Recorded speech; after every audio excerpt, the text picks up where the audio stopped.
muna magkiklaim ng kanilang prize, punta na lang po sa right side nitong stage. Short lang talaga.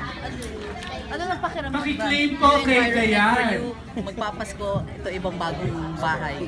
Ang fit and fab na si Dayan. Exciting From your for me. face, I am full of excitement. Thank you mga kapamilya. Natutuwa ako that 2017 will be a new beginning for me. I'm so happy to see old friends. Happy to see that, that of course I have a new TV show. Ako lang nakakabalik sa mga... Ay, halapang tayo sa camera. Hindi ko alam. Naikot mo na naman, tapos nakabalik ka naman. Ikot balik. Well, sabi ko nga kanina sa press con na wala naman akong naging problema kahit kanino. Maaring sabihin na namuhunan ako sa friendship ko with everybody. But hindi ko naman ginawa yun consciously. Sadyang ganun lang talaga ako. So, and I'm happy, I'm proud na naging ganun yung takbo ng pakikipagrelasyon ko sa lahat ng natin. Yung reaction mo replacing Jeff? Ay, hindi totoo yun ha. He will always be a judge of your face. It's just that for this particular program, meron yata silang requirement. I think it has to be a parent. That's what I was told. May chances for you to work in Banana Sunday probably kasi nga naturally comedian ka naman and galing ka sa live show. I have to think about that. I have to be sensitive also. Yes. Pero you're open. I'm open to doing comedy. Marami namang avenues for comedy. Dito sa ABS-CBN, andyan ang mga sitcom. And of course, there's movies. Pogi ko curious lang, nung nalaman nila na wala ka na sa TV5, hindi ka offer sa'yo ang GMA?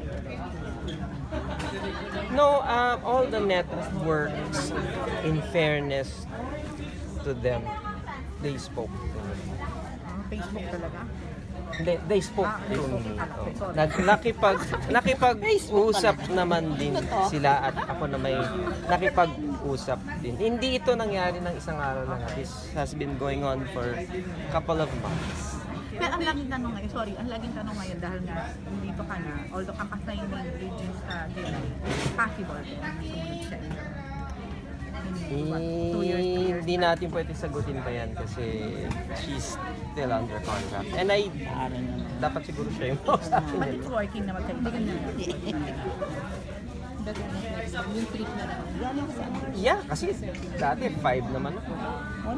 7 naman siya. Ngayon 2 naman ako, 7 siya. So, it's not really a problem. Ano pili mo na mapapanood ka na nga talaga ngayon? Well, alam mo, sa Twitter feeds ko pa lang, nakikita ko na people are very excited to see me and hear my songs and magpatawa. So, syempre, mas lalo akong excited.